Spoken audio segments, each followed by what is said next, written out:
Namaskara and welcome to BIC Talks, a podcast brought to you by Bangalore International Centre, where we present conversations that move, inform, and encourage discourse.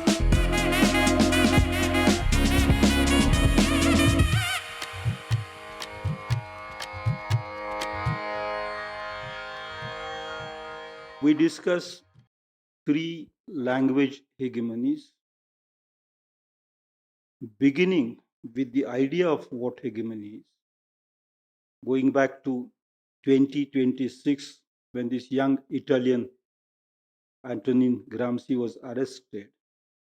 And in his prison notebooks, he wrote that hegemony is not just domination, but is domination in a multicultural society, forcing that society to give up its multiculturalism and adopt the cultural ways of the power that dominates. I thought I should remind myself of that term and its meaning and the context in which we're discussing. I presented to you many moments from this long history of Sanskrit, which arrived here 1400 years before, that is 3400 years before our time, and stayed on for about 2500 years without the benefit of paper. Then Persian, which had the benefit of paper, which came in, and how Indians, Hindus included, accepted that as a language of civilization, a language of a new Asian vision of the world, with the desire of belonging to what was described as the Persian system as against the Ottoman Empire, and created an Indo-Persian cultural milieu, almost a different universe, a new universe. In the process, giving our languages thousands and thousands of words. Then we came to the English language. But the interest in Sanskrit, which had almost disappeared after the 11th century and almost entirely forgotten after the 17th century, apart from in the minds of a very small section of the society, which was dependent on rituals and livelihoods related to the Sanskrit language. The interest was reawakened once again with an English judge who came here and set up the Asiatic Society in Calcutta, Sir William Jones. When he gave that second anniversary lecture, began it with the intention of highlighting how Greek, Latin, Persian, Sanskrit were all related. But he prefaced that lecture with a very strange kind of statement. I find that statement rather strange because he had studied Persian when he was in England. Before arriving in India, he had already studied Persian. He had some command of the Sanskrit language. He was not a Pandit. He still had to depend on other Pandits in his work. And he certainly had studied Latin and some amount of the Greek language. When he opened this statement in 1787, he said that our task tonight, and I'm quoting him, our task tonight is to go as far back as possible in India's long past, before the 11th century. In that sentence, he had opened up that long past, taking the minds of the people present in Calcutta of his time and also the minds of the Europeans who were willing to listen to read his writings and listen to him, opening their minds to this lost territory of ancient Sanskrit. Because there wasn't enough historiography, not enough histories for people to know when it came, how it was connected with other languages. This is the end of the 18th century. But he also closed people's minds towards the Persian language. From 11th century on till the end of the 18th century, as Sir William Jones said that fatal evening, nothing good had happened. There was glory in the past, but these several centuries, 8 centuries, was a period of decline. That was the implication. He knew Persian, and he certainly knew Rumi, and he knew, at least he might have heard, he had possibly heard about the Sufi poets, and he certainly would have heard of the intimate relationship between Italian rulers of Florence and the Mughal rulers of Delhi, and how intimately, culturally, they were connected. I mean, all of you know, and if you do not, you need to know that the design of the windows in the Taj Mahal is straight from Florence, and design of several buildings in Florence is straight from Agra. The Medicis and the Mughals, they were intimately culturally related. India had opened up to Asia, and this medieval Asia was not a closed Asia. It had contacts with Europe. Before Renaissance began there, and after Renaissance set in, there were cultural contacts. Of course, Indians had not been traveling all the way to Europe because there were linguistic difficulties. But they certainly, their ideas were traveling all the way to Europe. And some of the European ideas, at least in Western Europe, at least the Italian and the Greek ideas were all the way coming to India.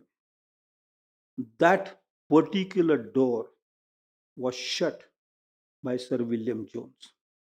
A great new pride emerged in India about the past of the Sanskrit language and how wonderfully well connected it was with Greek, and which it was, absolutely no doubt, because they all come from the same language family. In fact, all these three hegemonies that I'm speaking of, Sanskrit, Persian, and English, their mother is ultimately the same common mother which was traveling in hordes in Eurasian steppes 5,000 years or 6,000 years before our time. The British had recently gained power in India. The Battle of Plassey had been fought, and the British soldiers had established their military superiority over soldiers that who helped Indian princes. Of course, that tussle continued almost to the first 30 years of the 18th century, 19th century. But at the end of the 18th century, a British scholar saying something which immensely pleased the Pandits in Calcutta, and Calcutta in those days was intimately related with Banaras and now Uttar Pradesh. So, in the heartland of India, great joy emerged. But in the hearts of Indians who were reared on Persian culture, perhaps there was an element of doubt. That doubt thickened all through the 19th century. The British consciously promoted an idea, and it is only an idea, a notion. It's not a scientific idea, scientific ideas as hypothesis. It was a notion, an abstract notion, a baseless notion, as baseless as notions related to ghosts and witches and goblins are. This baseless notion was the Asiatic despot.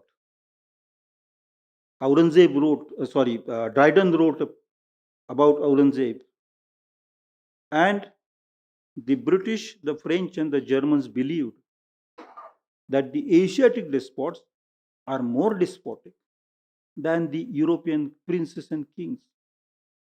In fact, the Mary's Queen of Scots getting into some tower and getting killed was no different from somebody from the Mughal dynasty getting into Agra's, fort and getting killed. The it was not as if the Asian kings were more despotic than the European kings. It was not as if Louis XIV of France was kinder than any of the Shah Jahan or Aurangzeb or whoever was here at that. But that concept that in Asia things are not okay, that came into circulation.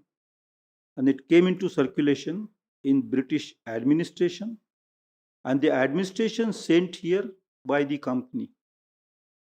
We gulped it, lock, stock, barrel. When in 1837 Persian was banned, it was removed through official order. There is no record of any protest in India.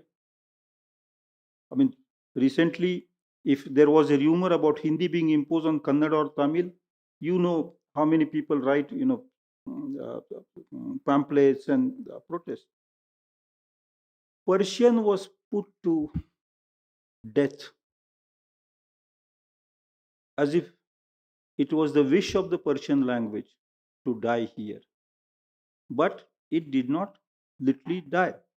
It continued, and I mentioned Iqbal, coming right to the 20th century, and how we feel absolutely touched when we hear his lines like Sare Jahaz Yacha Hindustan Hamara. Whether it's Iqbal, whether it's Premchand, whether it's Tagore, they all knew that Persian had brought so much to us. But the British stereotype of Asiatic despot, the Asiatic despot, particularly kind of uh, uh, encased in the Persianate system, found currency in the minds of our people. Why was this stereotype created? Was it an epistemological failure? Was it because the British had no sense? They were not good observers? That's not the case.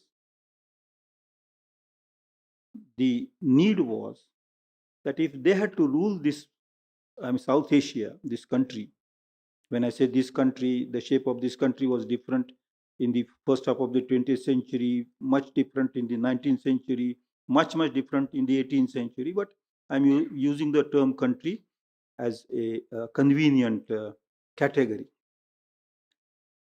If they had to rule this country, they had to have a justification. And the justification provided by them was, look, you were very civilized at one time, but now that civilization has fallen into bad days. And therefore, we have come here to re civilize you. The civilization mission of the British remained, it continued from the very beginning to the end of that rule as the only justification that they had for ruling India. In that process, Persian and the medieval India got demonized. In that package existed a Kabir, a Mira, a Tukaram, a Basweshwar, a Chaitanya, a Shankardev of Assam, Saint poets of Rajasthan, Saint poets of Kashmir. In that package was placed the technological advances that medieval India had achieved during those centuries. For instance, in warfare, in this gunpowder and guns, construction, many in mathematics, in geometry. Ancient past eulogize, medieval past demonize. We arrived into the regime of the realm of the hegemony of English. The Persians had ruled the hearts of Indians by connecting with India. The British chose to rule India through fear, and therefore they deliberately decided to stay away from the Indian society. Uh, they were not here in very large numbers anytime. The highest number, the presence of English. I mean, Edmund Burke said once, he had a very weird sense of humor. He said, in India, you never see a gray haired English. Only young people were sent here, and young men were sent here. There is a famous case, perhaps you heard of uh, Fanny Epstein. Fanny Epstein is an extraordinary case which we should know about. This girl was tired of her parents, so she escaped home in London, went to Italy, and taking permit for visiting India, she came to India. She landed in Bombay, and she rented premises in Kamatipura in Bombay. Kamatipura is the red light area of Bombay. The English governor had no problem for getting into that profession in Bombay because they used to arrange for women, English women, or Indian women, for English soldiers in that area. But she opened her doors of her entertainment house for Indians as well. And immediately a law was enacted in London disallowing any British woman, unless accompanied by a husband, to travel to India. If you have read P.M. Foster's Passage to India, the very first sentence in that novel, Foster was at Devas in Madhya Pradesh, and he had observed the relationships between Indians and the British. This first sentence is, the city and the cantonment are connected by a bridge, implying that the cantonment and the city were distanced by this bridge. The British built cantonments. This, the Persians had not created a cantonment culture. Uh, the Sanskrit speakers had created a fear of pollution, and through that fear, they had created the vertical social order of less polluted, more polluted, unpolluted, and and they even provided justification that if you are polluted in this life, in next life you will get moksha. Therefore pay what you owe to us in this life. The Varna system came in. The British uh, created an urban structure, urban design, in which the cantonment was meant only for them. Indians were not allowed to. Even in Bangalore, at one time, clubs were actually reserved only for English. This is prior to independence, and some of those continued that practice uh, even afterwards. The keeping Indians and the British English people away, use of law included in that, and a use of power included in that, meant that the hegemony of the British had to rest not on cultural forms but on the power of their arms, the fear of punishment. Therefore, they brought lots of laws here. Many Indians initially defended the English order and law and order. because there was a lot of chaos here, no doubt. But was all that described as chaos necessarily chaos is a subject for research? If you were to compare Tipu's administration and the British administration, and I'm consciously citing this case, there is an Englishman who lived in Bombay, who was a member of the Asiatic Society of Bombay, saying that Tipu's administration is far superior to ours. I'm not saying that every princely administration was superior to the British administration. That's not the point I'm making. The point I'm making is that saying that we're giving you civilization, we're bringing you law and order. Indians, being lovers of literature and poetry, admired English poetry and literature as and when it came here. There always used to be a time lag. For instance, if Wordsworth and Coleridge became popular in England in 1820s, 20 years after they produced their main books, they became popular in India in 1870s. 30, 40, 50 years time lag was T.S. Eliot. I started the first lecture mentioning T.S. Eliot's publication of The Westland in 1922.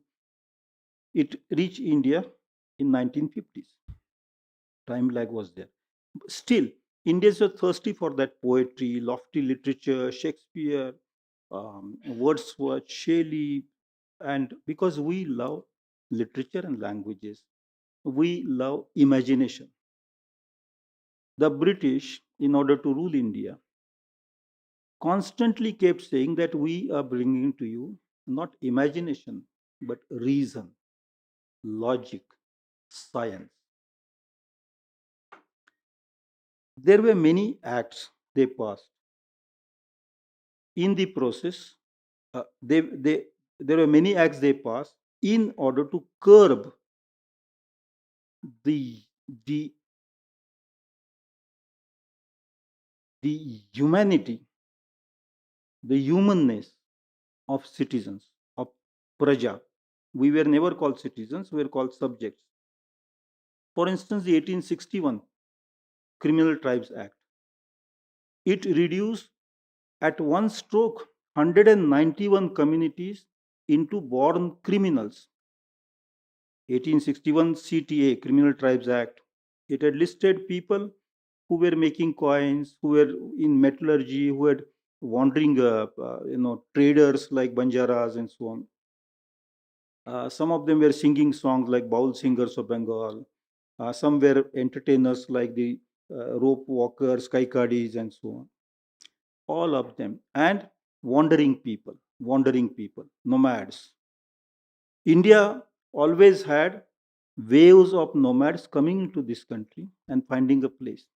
The British turned all nomads in this country into officially declared criminal tribes. That notification was withdrawn after independence in 1952 by Nehru's government, and they became the denotified communities. Curtailing citizenship was a constant feature in the entire British rule. Even this, 1919, when the first discussion of Montagu Chelmsford, Morley Minto discussion began as to if we should, the British had shaped as exit policy from all the colonies after the First World War the idea that they would initiate some democratic processes. And so elections were introduced. But when elections were introduced in India, the right to vote in the 1919 provisions was extremely restrictive. Not everybody was allowed to vote. The hegemony of the English language was much different from the hegemony of the Sanskrit language. Much, much different than the hegemony of the Persian language. This hegemony brought into focus a, a crisis of belonging. It brought into focus the idea of who belongs to that kingdom or state or nation. Since I mentioned the term nation, let me add something. The term nation is initially understood in its Latin sense as people, nothing more, nothing before, nothing after. Nation is people, a group of people, a stock of people. Slowly, this term changed its meaning, but it changed the meaning quite radically after the Treaty of Westphalia among European people, European kingdoms, in order to contain, in order to reduce their military expenditure. They had evolved this principle that if one people or one kingdom attacks another, then other kingdoms, other people will have the right to intervene. And that's where the term nation was used. If one nation interferes with affairs of another nation, then yet other nations can come there to bring about a compromise, solve the problem, increase understanding. So some kind of international community was imagined. At that time, European nations, as we understand them, were not nations. In fact, Germany and France, Germany and Italy became nations only in the 19th century, much, much after this Treaty of Westphalia. Italy had to wage a struggle in order to become an Italian nation, and Germany, which unfortunately became a monolingual nation. The term nation had found this new meaning among the colonizing nations. That term still was not used for the colonies of those nations.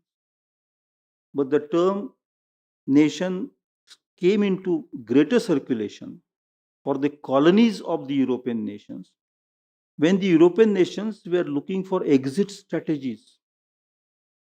Because it was not as if the colonies were going to give them perpetual profits. In many cases, they were like flies conquering a flypaper, getting stuck there and not being, able to come out. And when the ground was becoming very sticky, they wanted to exit. That's when a lots of democracies all around the world, in Africa, in Asia, in Latin America, belong to the period 1930 to 1960 or 70, when the colonizing nations exited because they wanted to live a kind of good feel that, okay, this power has given us democracy. Our people who were unhappy with the British rule were able to perceive that the idea of nation is of great importance for us to define the way we want to define it. Our freedom struggle is described very appropriately as the national freedom struggle. It is not described as national freedom struggle to indicate that that was not a regional struggle. That is not the sense. It was a freedom struggle which was defining what kind of nation we should be. Mahatma Gandhi, in 1931, in the Karachi resolution, this is exactly a year after the old man had walked from Sabarmati to Dandi. That was in March and April. And a year later, Karachi resolution was drafted by him. Every word was written by him. And that says, when we become free, our nation will have space for each one of us. No community will be left behind. It will not be a nation where there is any vertical distribution of the society. That everybody will have access to that nation will belong to everybody. And in fact, that is the idea which appears subsequently in our statement of fundamental rights and directive principles, some of the directive principles, word for word. A nation which is ours, where each one is a citizen, equal citizen. And the Constitution, when it came about, declared all of us as equal citizens. However, in the background was lurking the fraudulent idea, or call it a ghost, left behind by Sir William Jones in demonizing the medieval India and eulogizing ancient India. I refer to that discussion in the Constituent Assembly where somebody was asking for Sanskrit being made the national language. Sanskrit was a great language. There is no problem with the language as such, but the kind of society that it created was a problem society. I mean, in every hegemony, what rules by itself might look very wonderful, but what it produces could be most destructive. Lurking behind was this idea that we need to restore, revive, bring back that ancient glory which mesmerized even Western scholars.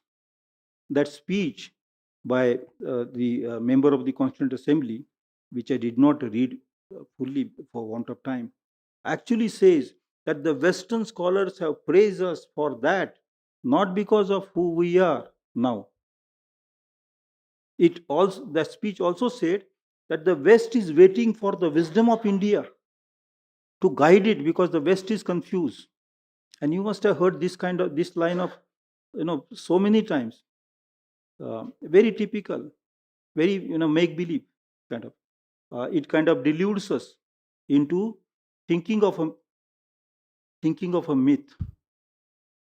Ancient India had wonderful things, but the course of time, the course of our history, the course of what our own people did in the past ensured that those ideas change and new ideas come in the place.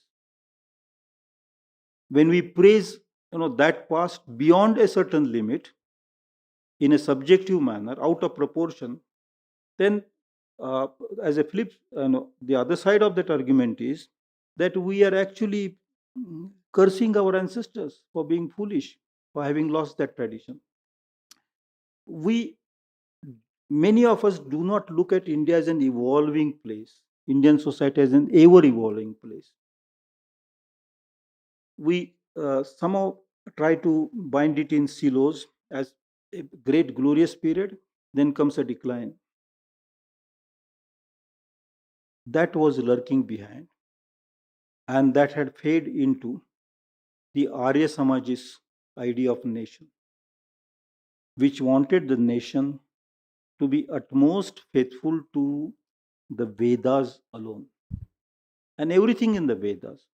The Vedas are magnificent, they're sublime. Whenever I have a chance to look at any of those, and Upanishads in particular, but the Arya Samajas did not accept Upanishads, they accepted only Vedas. But it is also true that compilation, that corpus, had resulted into a, a social hierarchy. Gandhi used the English language for his education, if not for his writings, at least for his uh, public contact. Gandhi must have written thousands of letters using the English language. And Gandhi had said that if I want the end of this English regime, it is not by sending the English people back. I don't hate them, I love them.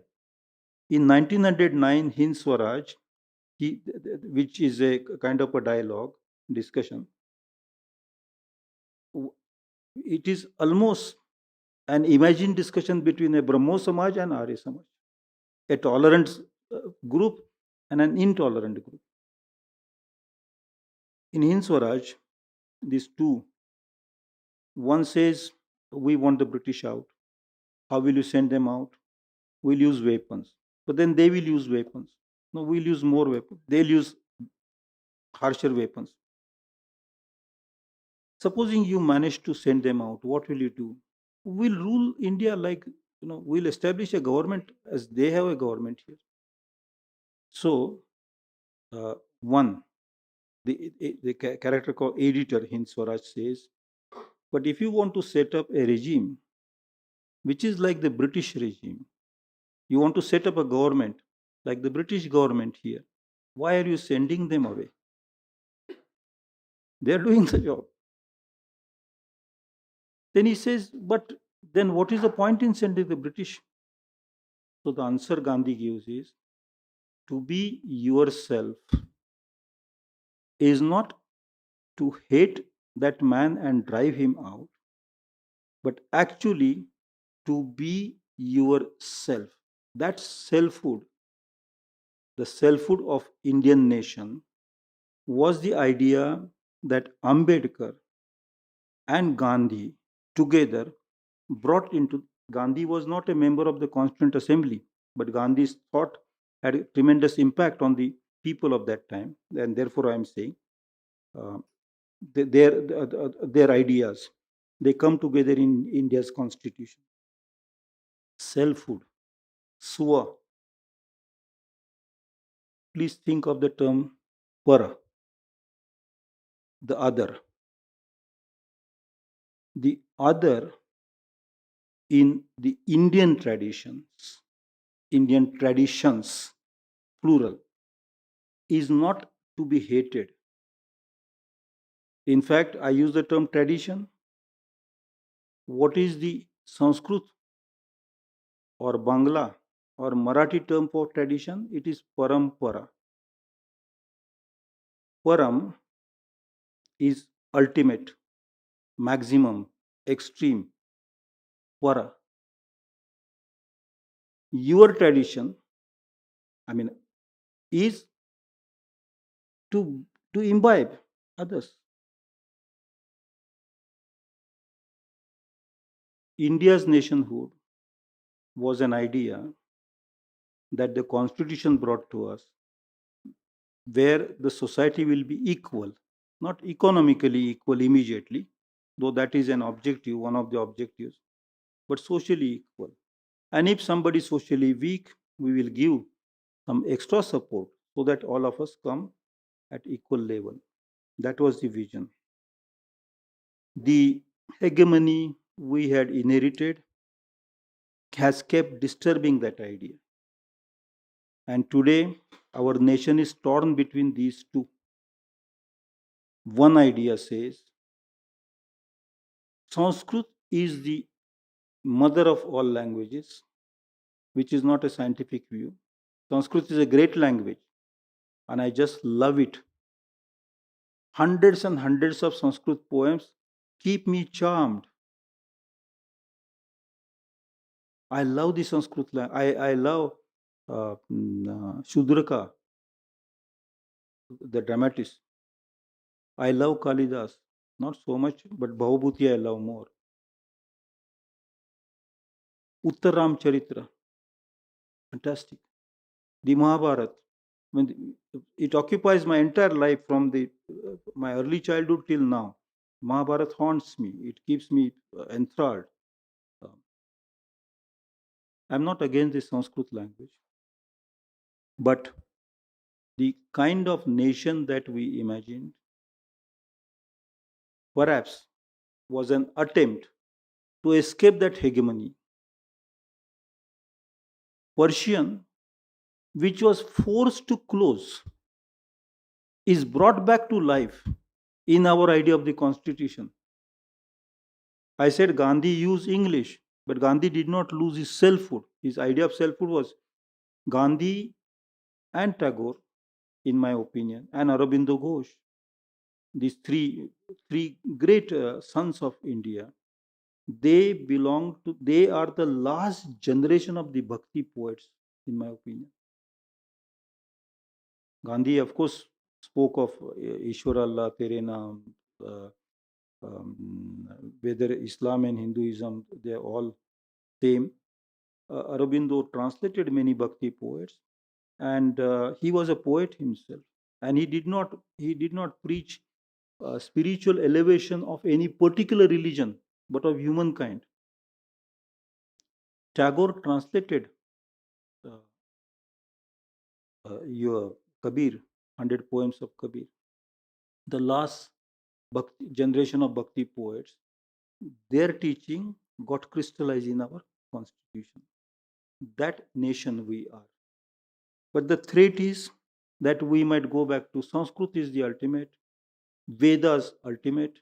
Everything in the Vedas is fine. Therefore, if women are suppressed, if women are asked only to produce children, that is fine. No, Islam which came was destructive, monstrous. Every Muslim or Christian has to be suspected as not being a loyal citizen. Those ideas are floating around us. In this atmosphere, our nation is waiting for a tomorrow with abated breath. We just don't know what's lying ahead of us. And therefore, let me add that just as in the past, when Sanskrit hegemony spread here, many of Indian other languages which existed prior to Sanskrit and existed alongside of Sanskrit continued their existence, continued the link with nature, with society, intellectual activity. Just as when Persian was here, our other languages got a greater life, strength. They blossomed as literary languages. Just as when English, despite its very powerful literature, was here, many or most of our other languages continued their journey. Perhaps in that multilingual existence of India, through all these three hegemonies, not once, not twice, you know, I, when I I'm going to say thrice, but as I was about to say it, I uh, suddenly remember when Macbeth kills the king, and then he is speaking to his wife. Suddenly, the church bell, midnight church bell rings once and twice and thrice. Three attempts at murders of our selfhood. We survived. Now we are facing the fourth one. If India, the self, the term essential is very dangerous. But India, as it is, a multilingual India, India which had, when people migrated, Homo sapiens set up villages, village structure, created many languages, many terrains, many ways, many foods, many days. Those Indians, the Indians who have not gone to power positions, those who did not become Brahmins during the Vedic times, those who did not become Rajas during the Persian era, those who did not become, let's say, lords and elites of the English Darbar here, those Indians, millions of Indians, crores of Indians, multilingual Indians, they have saved India, kept it India's self, because the Sanskrit could not uproot all other languages despite its long rule for 2500 years and its majesty. Other languages survived. They must be having some strength. But to think of that, why they survived? Why did the Prakrit survive when Sanskrit was there? Why did Bangla, Gujarati, and Punjabi survive while Persian, such charming language, was around? So it is those linguistic communities, those linguistic nations, to use that term in the original Latin sense, together. I think the selfhood of India, if at all it lies in anything, if at all, it is not in our religious philosophies. They're splendid. There are many. The selfhood of India lies in our many tongues, our multilingual people. Now, you will say, this man is fond of languages and therefore he is trying to shop for his. No, that's not the case. Think scientifically. Or let me think scientifically in your presence. A language is not just a set of words or a bunch of sentences. A language is an entire worldview. Now, what is a worldview? Let me add. I just don't know if my consciousness is there or not. There are many philosophies debating the existence of consciousness. And if you read those philosophies, you will start wondering if what you call is your consciousness exists. But let me believe for a moment that it is there. And I just don't know what the world around me, the phenomenal world is. But one thing I know is for sure that the only bridge connecting the phenomenal world and my consciousness is language.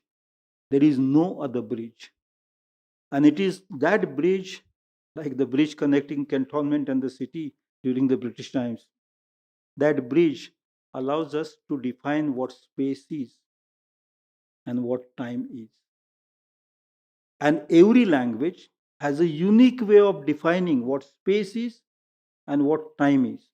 And therefore, we say that every language has a unique worldview. So, to return to my argument, so many other languages that India had kept India going, in addition to India's having accepted the Sanskrit uh, inspired worldviews. There are other worldviews. Just as there is a Rama's worldview, there is also a worldview of a woman whose nose was cut. It is not as if she didn't have a sense of time or space, as if she didn't have a sense of God. She had a worldview. So many languages that India had kept India going, in addition to absorbing Sanskrit. Earlier I said the term Swa is not opposed to the term Para in India. Swa is another form of Para. And therefore Parampara, you belong to Parampara. You bring your Swa to Param, the farther than the farthest is Parampara. Indian selfhood survived because of so many languages during Sanskrit time, during Persian time, during the British time. Gandhi understood that. Tagore understood that. And Ambedkar understood. And that view came into our constitution, making us a nation. Now, over the last several decades, we are moving away from this swatva. To talk about it numerically, of 1961 census showing 1652 mother tongues, 2011 census was showing only 1389. 250 unique worldviews were wiped out. And that's bad. But that's happening all over the world.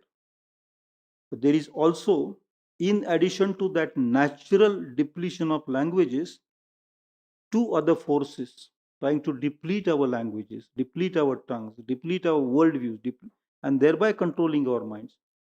One force is a nationalistic force which speaks in the name of nation without knowing what nation is. Our nation is a multilingual nation. We, the people of India, that is Bharat, is a union of India, that is Bharat, is a union of states, and these states are linguistic states, wiping out language, imposing Hindi on the rest of India. And if that happens, it may happen. I cannot stop it. You cannot stop it. It may happen. But if it happens, and all other languages disappear, then India will be left as a poorer, much, much poorer self of it in future. Another hegemony will emerge. And in that, the forces that can oppose hegemony will have disappeared, which helped us in the past to fight three hegemonies. We won't have any recourse to those strengths that we have inherited. The second hegemony, which is coming, I mean, this is, of course, one that we need to fight. And I hope that the governments will not force Indians to speak only one language in the name of unity. I hope the governments will recognize that nations, that is people, survive not only through unity but through dignity. Dignity, that is recognition of every language. The other thing that may happen is that a new universe is being created, and that universe is not like our universe, but it is like the Greek idea of universe. The Greek idea was that for many, no, this is a notebook diary. In this world, there are many diaries, but in there is another world in which there is only the idea of diary. That was called uh, the world of ideas or the ideal world. That was the Greek imagination. A similar new universe is being created where everything, every object, every action, every event, every assembly, every organization, every political party, every government, every nation will have a virtual existence. That universe is called metaverse, and its short form is meta. When you use your mobile phone, often you get this meta. That meta is that other metaverse in which we are all getting sucked up. That metaverse, supposing I die tomorrow, but my voice will remain recorded and my photographs. In the metaverse, somebody can put my voice and my photographs together and create a me who can answer your emails 10 years or 100 years from now. So I may have gone, but me in the metaverse will remain. That is not just making us deathless. That may be the temptation because everybody loves eternity, immortality. That is temptation. But in the process, the physical universe as it is getting not just denied but getting wiped out. In the metaverse, your language, my language don't mean anything at all. Language is born by air. It works in the atmosphere of the earth. Outside the earth atmosphere, this kind of language has no existence, no substance, no rationale, no justification. In that other world, it will be only digits that can travel against the the magnetic force, geomagnetic force freely. If such a future comes, then our identities, our selfhood, our nations, and our humanity all will have gone. What we think is progress, technological power, technological progress, perhaps is a thing about which we need to think carefully once again. Collectively, we need to think. I'm about to conclude after saying just a couple of things.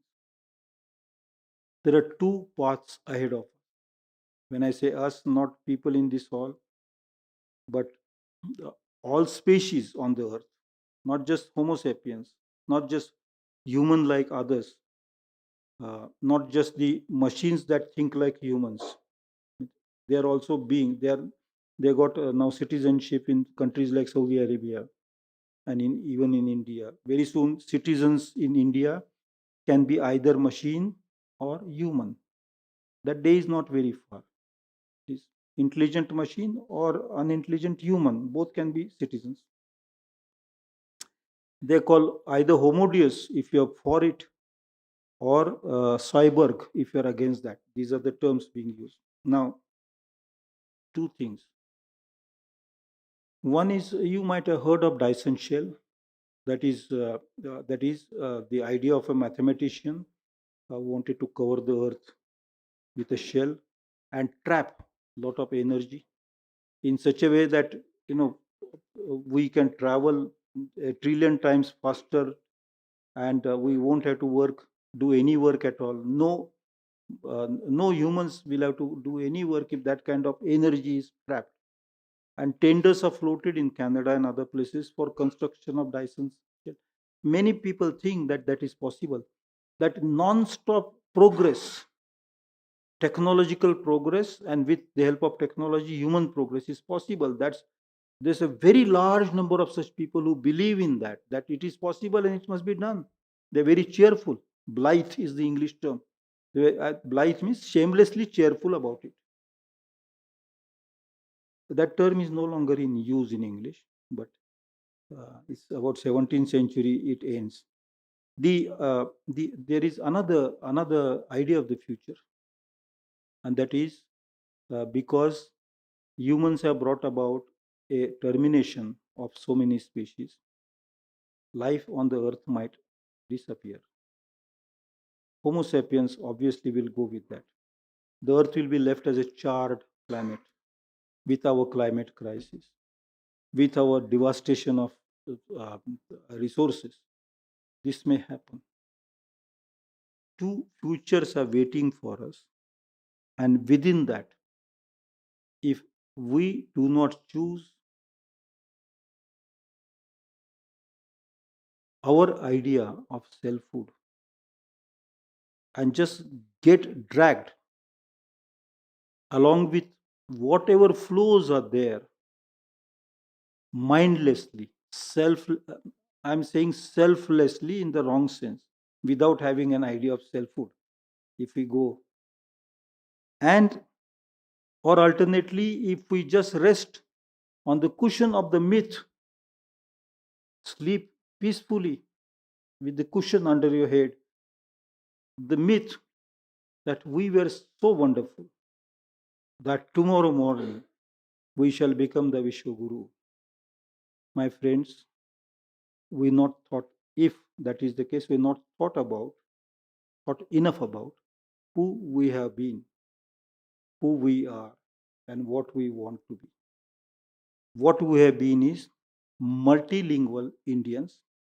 What we are is people who have still saved languages, and what we shall be, people with ability to express, so that the consciousness, which is human consciousness, humanitarian consciousness, connects with nature. Thank you so much.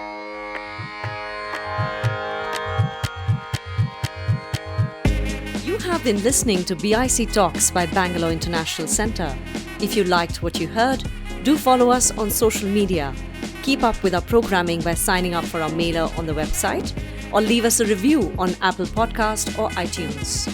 The crew that makes these podcasts possible is S. Sarvana Raj and Ranjit Kumar on sound supervision and production.